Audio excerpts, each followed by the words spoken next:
আর হচ্ছে এটাই হয়তো আমরা লাস্ট জেনারেশন, আমরাই লাস্ট জেনারেশন যাদের কাছে বাবা মা দাদা দাদি নানা নানি দৌড়ায় এসে বলে যে আমার ফোনটা যেন কী হয়েছে, আমি কল দিতে পারতেছি না, কল রিসিভ করতে পারতেছি না, মোবাইলে কিছু বুঝতেছি না, অ্যান্ড্রয়েড মোবাইলে। আমরাই হয়তো এটা লাস্ট জেনারেশন। আমাদের বাচ্চা কাচ্চা ছেলে মেয়ে কিন্তু আমাদের সাথে এরকমটা করবে না, কারণ এখন মোবাইল এতটাই অহরহ, সামনে আরও অহরহ হবে যে মানে ছোটো থেকেই তারা এই মোবাইলের বিষয়ে মানে ট্রেনিং প্রাপ্ত হয়ে উঠবে, সব কিছু বুঝবে।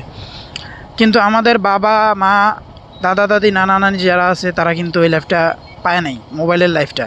তারা শেষ বয়সে এসে মোবাইলটা পাইছে, যার কারণে তারা মোবাইলের কিছু বুঝে না। আসলে আমরাই এটা লাস্ট জেনারেশন, যেটা মানে ভাবতেই খুব কষ্ট লাগে যে আমাদের পরে এরকম কোনো প্রজন্ম আসবে না যারা মোবাইলের ব্যাপারে অবগত থাকবে না। এরকম জেনারেশন আমরাই লাস্ট। আর আমাদের দেখেন আমাদের জীবনে কি হয়েছে। আমাদের কিন্তু মোবাইলটা কিন্তু আমরা যখন ছোট ছিলাম, ধরেন 2010-এর পর থেকেই কিন্তু অ্যান্ড্রয়েড মোবাইলটা মনে করেন এত অহরহ হয়েছে। 10-এর আগে কিন্তু অ্যান্ড্রয়েড মোবাইল এত অহরহ ছিল না, ইভেন 10-এর দিকেও কিন্তু এত অহরহ ছিল না।